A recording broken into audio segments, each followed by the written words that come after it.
delay this morning. We're going to try our very best to catch up as soon as we can.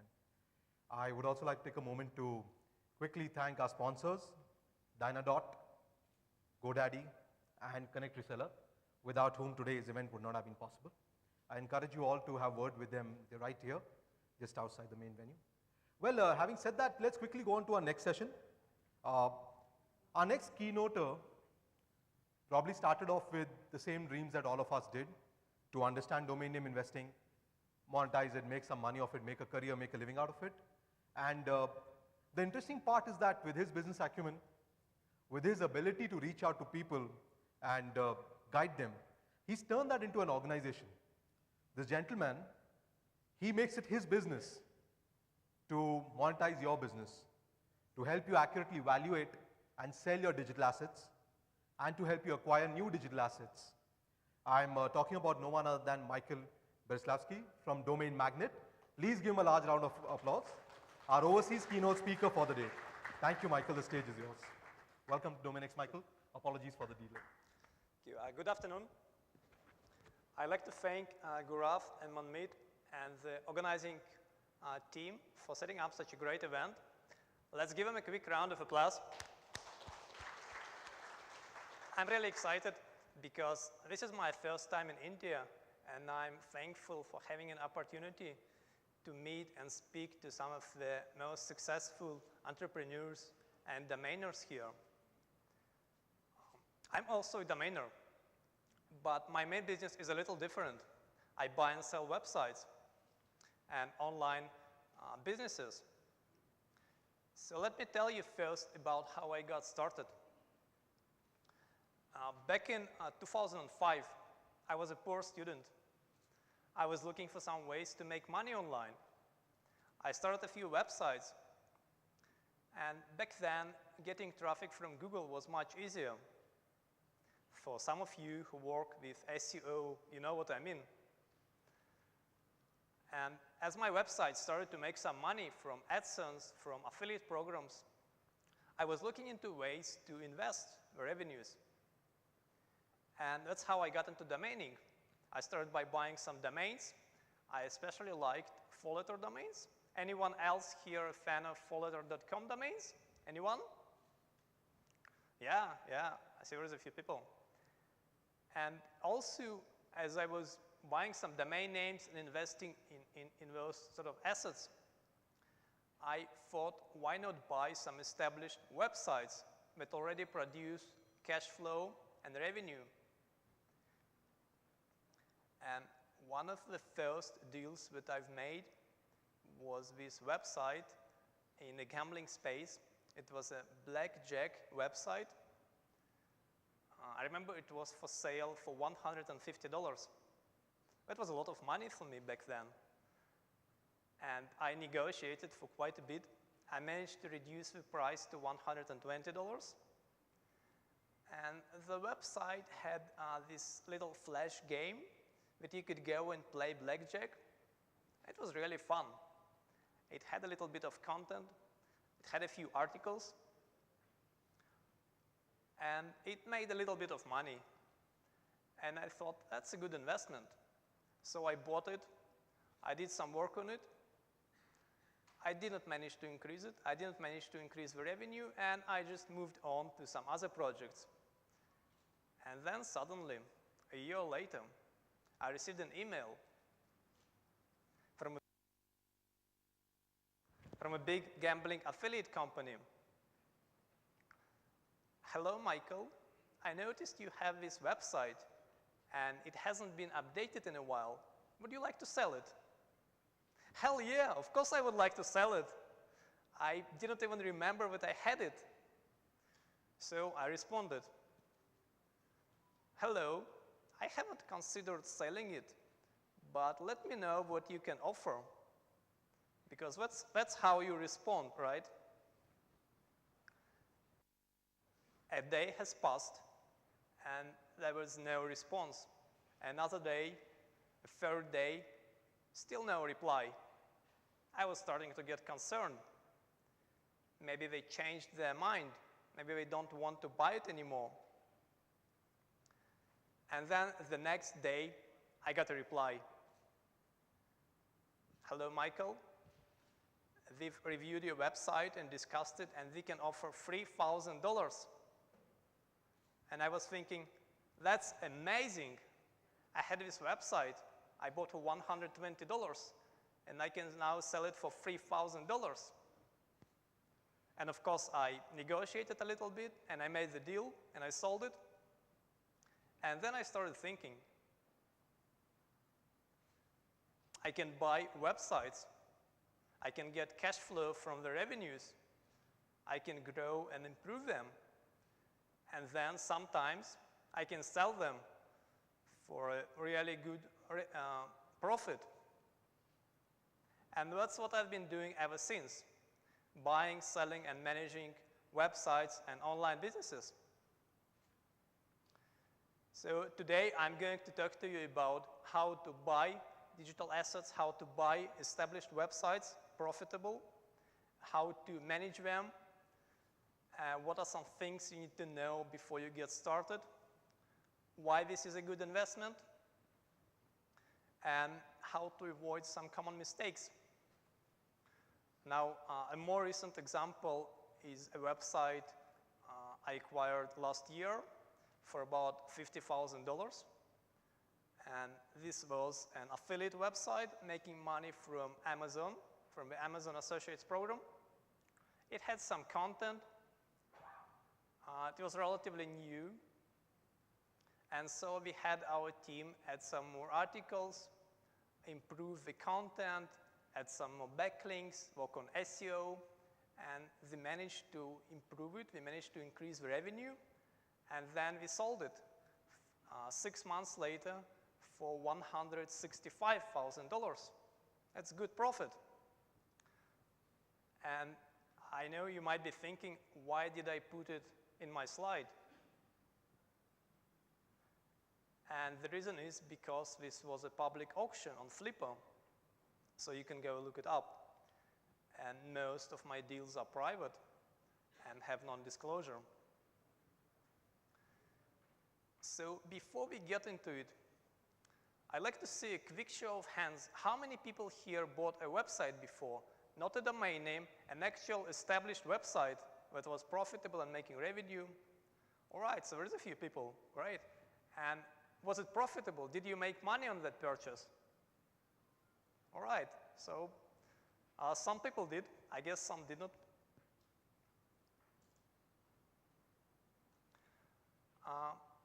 First, let's ask a question, why? Why should you look into buying an online business or a website? The obvious answer is profits. Profitable websites are sold on a basis of profit multiple.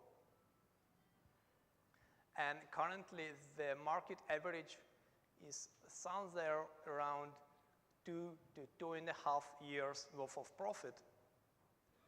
So what this means is that if you want to have a website that's making $1,000 per month in revenue, you would expect to invest something like $25,000 to $30,000. And there is not that many investment opportunities that you could get such return on. The next thing is that there is a very wide range of possibilities. You can buy websites for as low as just less than $100. In fact, this is how I first started. One of the first websites I acquired was just about $15 because it was an expiring domain name and the owner wanted to get rid of it quickly. And it was making a little bit of money. So you can buy for hundreds of dollars, for thousands of dollars, tens of thousands, hundreds of thousands, and all the way up into the millions. There is something for everyone. Now, of course, it's a little bit different if you buy a website for $1,000 or for $1 million. But here's the interesting thing. It's also quite similar. It requires more or less the same set of skills to understand how due diligence works, how online businesses operate, how to manage one. And today I'm going to cover some of these skills. And the last point why you should look into buying an online business is that this is a very rapidly growing market. Back when I was getting started, more than a decade ago, there was no structured way to buy websites. You only had a few forums. You would go to a webmaster forum and ask if anyone is selling a website. And sometimes you would get some listings. People who are looking to sell their business, their website, they would list it on a forum and you negotiate. And now this is a completely different game. They have some huge marketplaces with tens of thousands of websites with profits that you can buy. They have well-established brokering companies and agencies. We have many individual brokers looking to make some deals. We have VC funds and many groups that raise a lot of funding just to buy online businesses. This market has been transformed completely over the past decade. And here's the interesting thing. The growth rate has been actually much higher than the growth rate in domaining. That's right.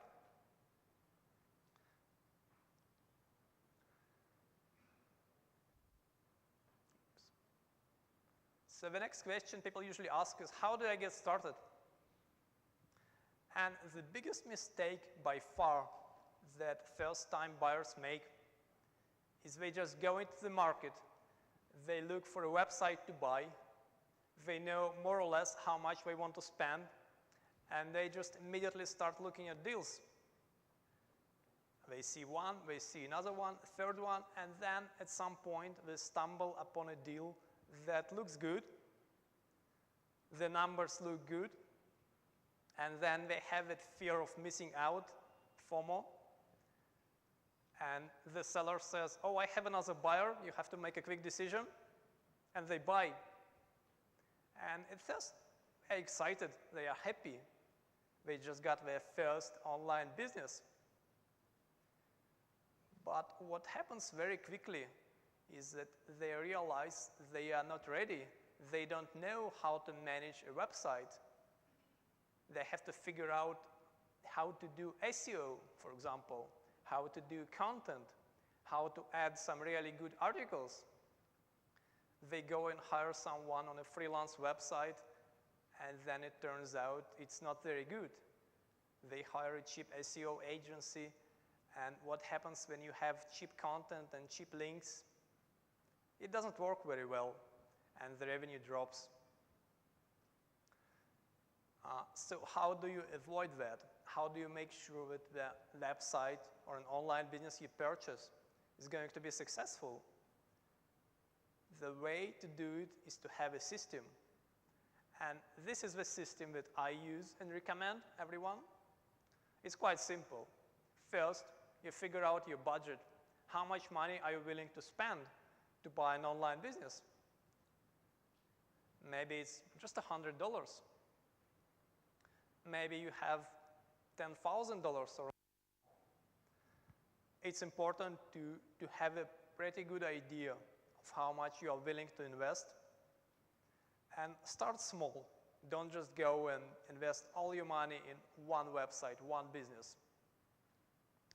So once you've figured out your budget, the next question you want to ask yourself is, what are you good at? What are your key competencies? Or what are your team strengths? Maybe you are good at web design. Maybe you are good at SEO or writing content. Or you have some good understanding of internet marketing. Then you should look for the type of websites that allow you to utilize those strengths. You should not go and buy a complicated website with a lot of custom code if you don't know how to code. Next, you would have to learn a little bit about managing a website. You have to learn some basics. It's not a lot. I'm going to cover that in one of the next slides. You have to know how much time do you have. How much time do you have for this project? Can you spend a few hours every day working on it? Or maybe you only have like 1 hour a week. It's important to look for a specific website that matches your free time. Because if it requires a lot more time, a lot more effort, it's not going to work. And the last one, have a plan. It's important to have a plan before you go and start buying or investing in websites. Your plan could be something like buying some small websites just to see if it works. Or you could try flipping. You could try to buy a website, improve it, grow the revenue, and then sell it for a profit, like we do at Domain Magnet. You can also try to look for the one business that's going to allow you to quit your job or to become your main source of income.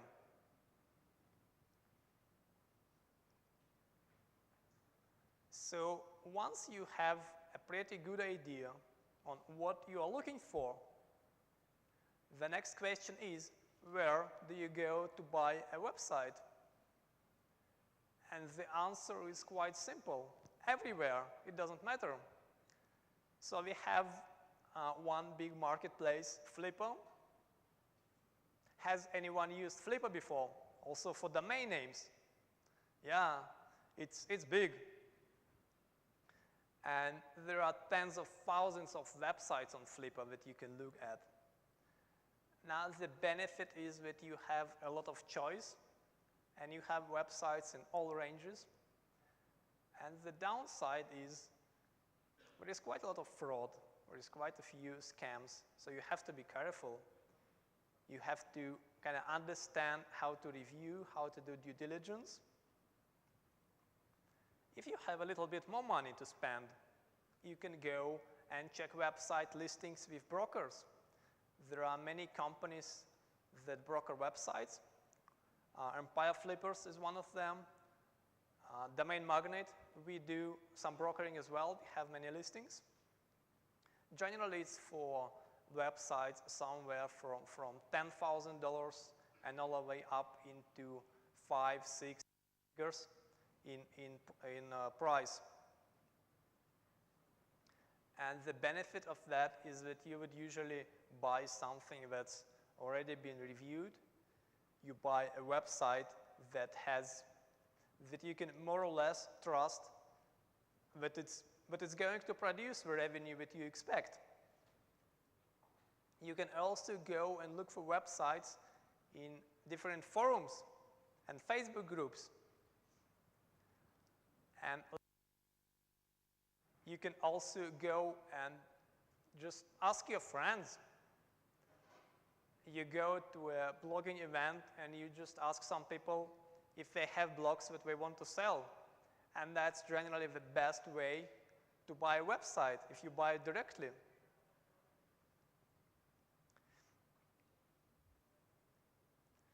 Now, once you found some businesses, some websites that you are ready to buy, there is a question of deal structure.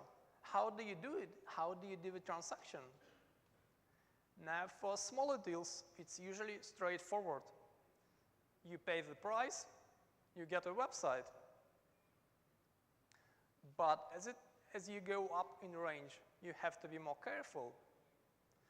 I always recommend using an escrow service that helps protect both the buyer and the seller. And the commissions are usually not very high. If you are buying a more established online business, there is also the other legal issues that you have to be concerned about.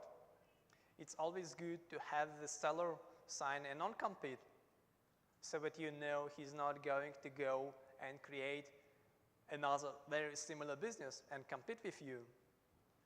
It's very important to get some after-sales support from the seller, because the person that you are buying the business from, he is the biggest expert on that specific business, and you want to get him on your side. You want to get his help. And often people would say, yeah, of course, I'm going to have anything you need, just contact me, I'll reply. But you have to be very specific, because after people get their money, you will see that they are not as motivated.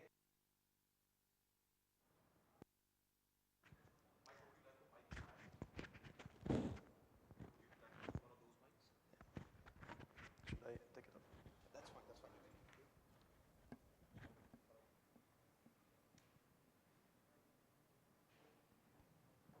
Please say something. All right. Can everyone hear me in the back as well? All right, great. So it's important to get some very specific agreement from the seller about after-sales support, a specific number of hours, maybe a specific a weekly call, maybe some documentation that he's going to send you after the purchase.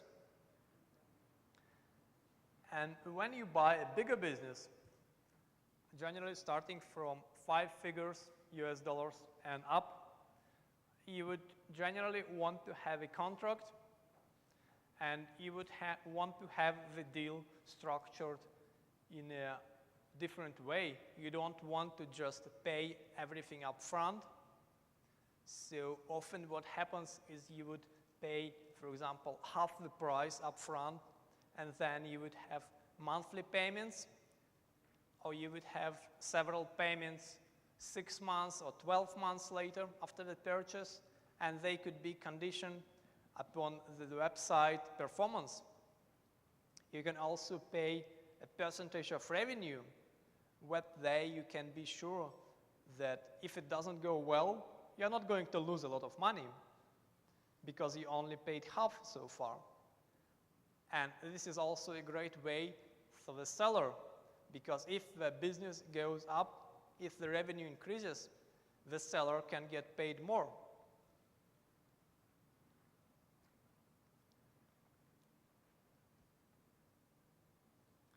So there is a few things you need to learn, but only a few. Now I have 2 logos here. Who can tell me what's the first one? What does it represent? WordPress. That's right, WordPress. Now WordPress now powers something like 30% of the internet.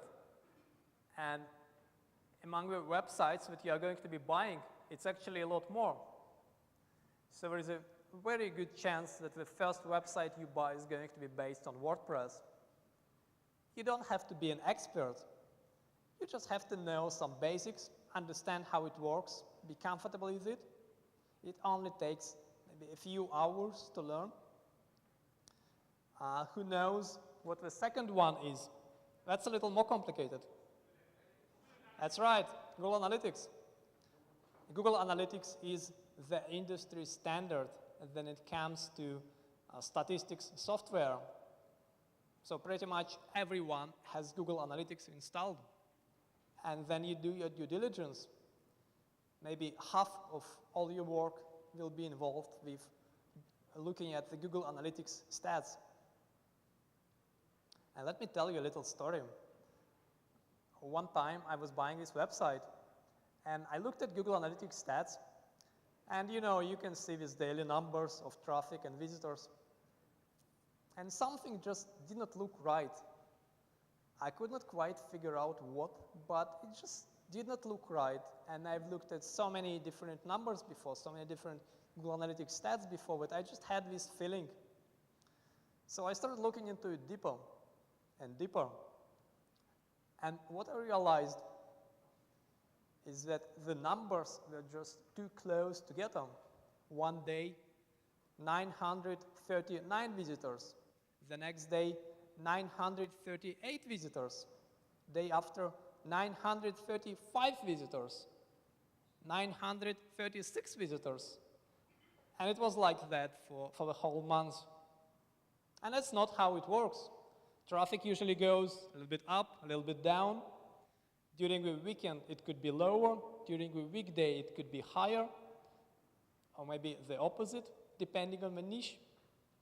And you would have some variety. You are not going to have more or less the same amount of visitors. So how is it possible? It was fake. The data was fake. So that's right, you can also fake Google Analytics data. You have to be careful. And the best way to determine if it's real is just through experience, through talking to the seller to see if you can trust him, through reviewing the website and using some outside tools. And here are a few things that I usually use with Google Analytics. So first, I would look at the traffic. I would just have a look